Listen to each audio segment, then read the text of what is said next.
foods that can be anti-inflammatory. And I'm going to share with you some of the already established anti-inflammatory food, right? So there is a big part of food that what we term it as antioxidants. Okay? And antioxidants are things that, because as we breathe, for example, there's a process that goes through oxidation and antioxidation. So the exchange of oxygen that happens.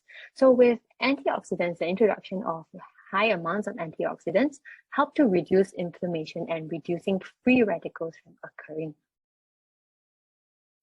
Okay, that's a good question. I just want to pick that up. Yes, April say, what about soy milk? Okay, so the key thing that I mentioned about milk, about dairy products, is that milk has lactose, and some of us do not have the enzyme to digest lactose, and that causes individuals to have an inflammation in the gastric or unable to digest and has an intolerance to it. Whereas for soy milk, most of us are able to digest unless an individual has Hashimoto's or thyroid issues, then they want to stay away from soy, right?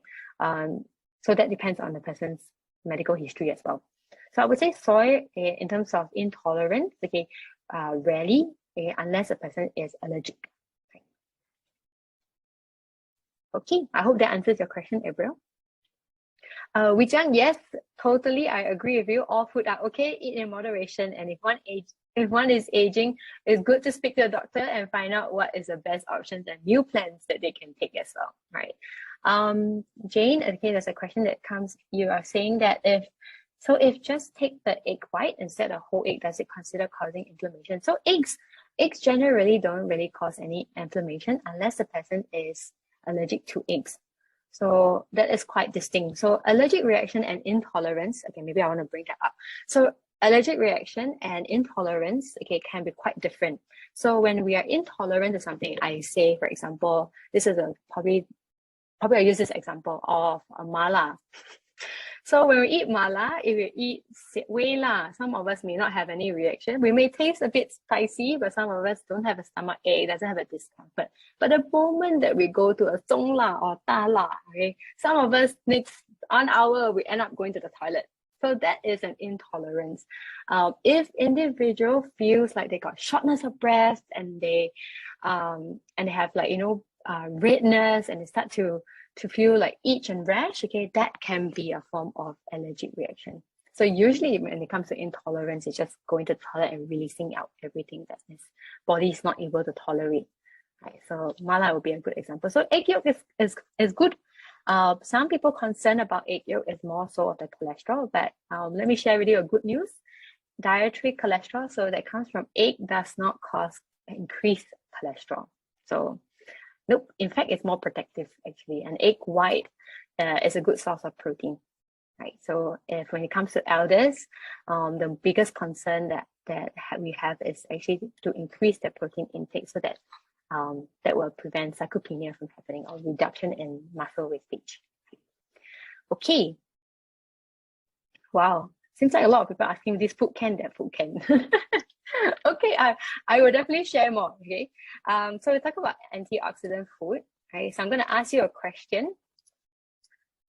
Hey, let me pull that question out. Okay. So which one of these vitamin is not it's not an antioxidant, right? So which vitamin here is not an antioxidant?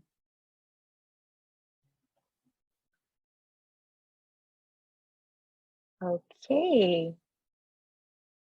That's a very interesting. A lot of you are choosing vitamin D. Interesting.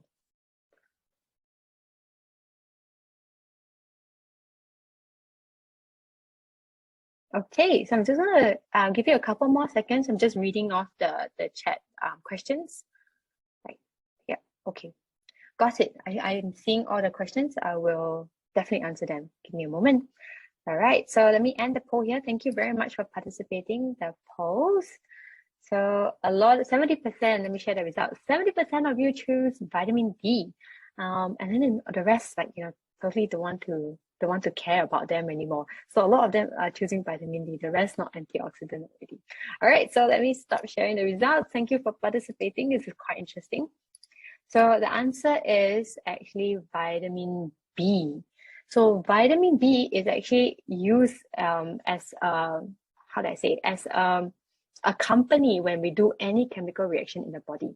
So in terms of like releasing energy, breaking down food, sending signals, okay, we use vitamin B. But the rest of them actually requires it to be an antioxidant in order to synthesize DNA, in order to reduce inflammation, reduce free radicals, also protect us in terms of sun rays. So vitamin A mainly actually works on our DNA to regenerate more cells for recovery. And it's also very good as an immune system because any parts of our eyes and throat requires a mucus layer. And that vitamin D helps to increase that lining to prevent bacteria from entering the bloodstream. Vitamin C is required for synthesis of collagen. So without vitamin C, we won't be able to maintain our collagen as well. So this is actually very suitable for individuals with arthritis because we want to look at increasing that collagen or maintaining the collagen layer. And vitamin E has also been found to, it's a very powerful antioxidant. So all our cooking oils have been added with vitamin E in order to prevent them from oxidizing so quickly. If not, they will have this rancid smell in our cooking oil.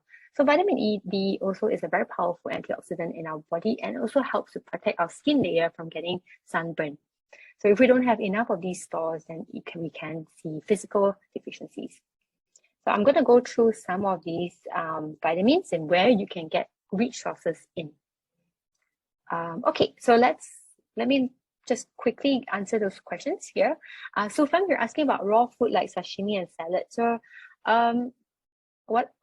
maybe can I just re-question that? So what do you mean by raw food like sashimi and salad? Are you worried about, are you asking whether it can be eaten or whether they're healthy? Okay, so just let me clarify that question for me.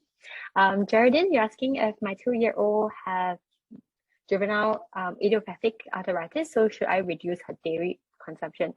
It is good to find out whether she has any, 2-year-old, whether he or she has any allergic reactions or intolerance to dairy products. So usually I wouldn't recommend to reduce dairy consumption, but there is quite a number of studies that shows that by reducing what we call as high alkalites products or food items can also reduce those arthritis inflammation. I'll share more in a bit more, right? Okay, alkalites, yeah.